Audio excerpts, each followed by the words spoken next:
Sanctus, Sanctus, Sanctus Dominus Deus Sabaoth. Bapak, Ibu, dan saudara-saudariku yang terkasih dalam Tuhan kita Yesus Kristus, salam sejahtera untuk kita semua. Berkat Allah yang Maha Kuasa senantiasa menyertai kita. Marilah kita mendengarkan dan merenungkan bacaan-bacaan kitab suci hari Senin tanggal 3 April tahun 2023. Bacaan pertama dari kitab Yesaya bab 42 ayat 1 sampai 7. Lihat, itu hambaku yang kupegang, orang pilihanku yang kepadanya aku berkenan. Aku telah menaruh rohku ke atasnya, supaya ia menyatakan hukum kepada bangsa-bangsa. Ia tidak akan berteriak atau menyaringkan suara atau memperdengarkan suaranya di jalan. Buluh yang patah terkulai tidak akan diputuskannya, dan sumbu yang pudar nyalanya tidak akan dipadamkannya, tetapi dengan setia ia akan menyatakan hukum. Ia sendiri tidak akan menjadi pudar dan tidak akan patah terkulai sampai ia menegakkan hukum di bumi. Segala pulau mengharapkan pengajarannya. Beginilah firman Allah Tuhan yang menciptakan langit dan membentangkannya, yang menghamparkan bumi dengan segala yang tumbuh di atasnya, yang memberikan nafas kepada umat manusia yang mendudukinya, dan nyawa kepada mereka yang hidup di atasnya. Aku ini, Tuhan, telah memanggil engkau untuk maksud penyelamatan, telah memegang tanganmu. Aku telah membentuk engkau dan memberi engkau menjadi perjanjian bagi umat manusia, menjadi terang untuk bangsa-bangsa, untuk membuka mata yang buta, untuk mengeluarkan orang hukuman dari tempat tahanan, dan mengeluarkan orang-orang yang duduk dalam gelap dari rumah penjara. Demikianlah sabda Tuhan. Syukur kepada Allah.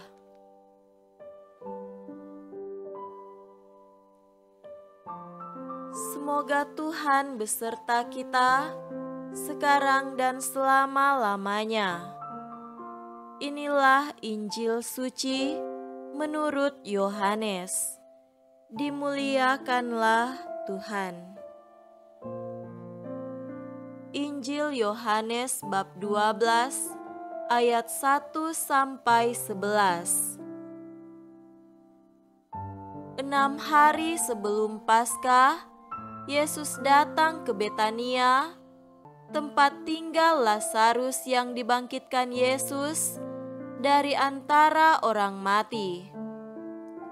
Di situ diadakan perjamuan untuk dia, dan Marta melayani, sedang salah seorang yang turut makan dengan Yesus adalah Lazarus.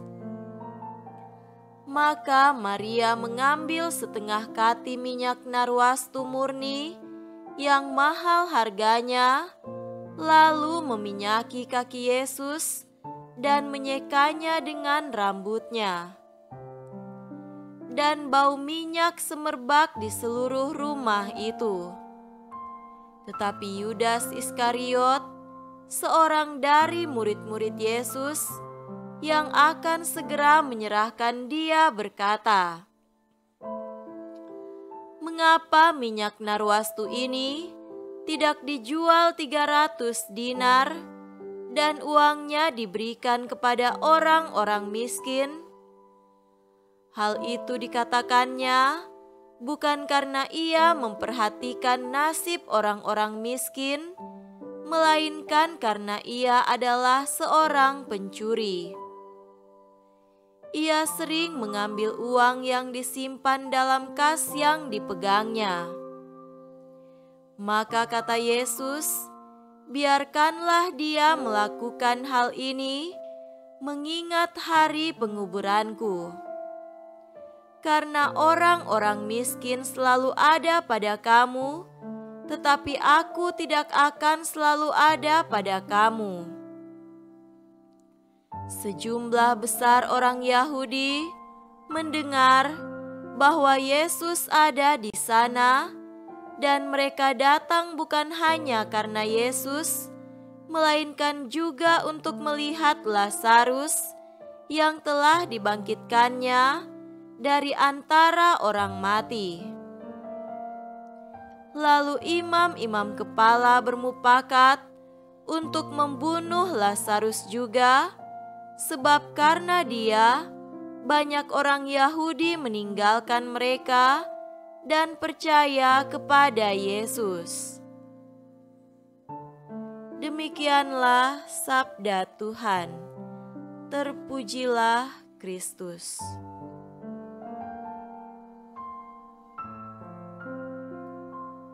Saudara-saudariku yang terkasih dalam Tuhan kita Yesus Kristus, tema renungan kita pada hari ini adalah cara pandang berbeda. Maka Maria mengambil setengah kati minyak narwastu murni yang mahal harganya, lalu meminyaki kaki Yesus dan menyekanya dengan rambutnya. Dan bau minyak semerbak di seluruh rumah itu. Seorang suami menulis di buku hariannya, "Tahun lalu saya harus operasi batu ginjal. Biaya rumah sakit mahal. Tahun lalu saya harus pensiun dari pekerjaan yang sudah saya tekuni 30 tahun. Di tahun yang sama, ibu saya dipanggil Tuhan. Anak saya gagal ujian tes kedokteran karena kecelakaan mobil. Biaya perbaikan mobil sangat mahal. Sungguh sial sekali nasib saya." Ia mengakhiri tulisannya, "Sungguh tahun yang buruk dan berat." Istrinya, tanpa diketahuinya, membaca tulisan itu. Ia keluar dan menulis perasaannya. "Tahun lalu saya bersyukur suami berhasil dalam operasi batu ginjal. Ia makin sehat. Saya bersyukur suami pensiun dalam kondisi sehat dan baik. Tidak ada kasus tertinggal di kantornya. Sekarang punya banyak waktu buat keluarga. Saya juga bersyukur anak saya selamat dalam kecelakaan. Walau mobilnya rusak berat, namun ia tak sakit sedikit pun." Sang istri mengakhiri tulisannya, "Rahmat Tuhan memang luar biasa. Kami dapat melalui tahun kemarin dengan takjub. Tuhan melindungi dan mengasihi keluarga kami." Saudara-saudariku terkasih, Injil hari ini menceritakan Yesus berkunjung ke keluarga Marta, Maria, dan Lazarus. Maria, saudara Lazarus, menyambut kedatangan Yesus dengan istimewa. Ia mengambil minyak narwastu yang mahal dan meminyaki kaki Yesus, lalu menyekanya dengan rambutnya. Bau minyak itu semerbak memenuhi ruangan. Yudas Iskariot menilai tindakan itu dengan sudut pandang yang lain. Mengapa minyak narwastu ini tidak dijual 300 dinar dan uangnya diberikan kepada orang-orang miskin? Ia menilai tindakan Maria itu sebagai pemborosan dan sia-sia, hanya menghambur-hamburkan uang tanpa ada gunanya. Maria melakukan itu sebagai tindakan syukur. Ia dan saudaranya merasa dikasihi Tuhan sedemikian rupa. Lazarus dihidupkan kembali, maka selayaknya ia menghormati Tuhan dengan sangat tinggi. Rasa syukurlah yang membuat hidup kita bahagia. Maria mensyukuri karena Yesus tinggal di tengah keluarganya. Yudas Iskariot berbeda cara pandangnya. Walau nampaknya ia memikirkan orang miskin, tetapi hati terdalamnya adalah ketamakan, karena yang dipikirkan adalah keuntungan pribadi. Sudut pandang kita akan memengaruhi cara kita bertindak. Apa yang ada di dalam pikiran kita, itulah yang akan memengaruhi perilaku kita. Kalau hati kita penuh rasa syukur, maka semuanya akan terasa bahagia. Sudut pandang mana yang paling dominan dalam pikiran dan hati kita? Semoga demikian. Amin.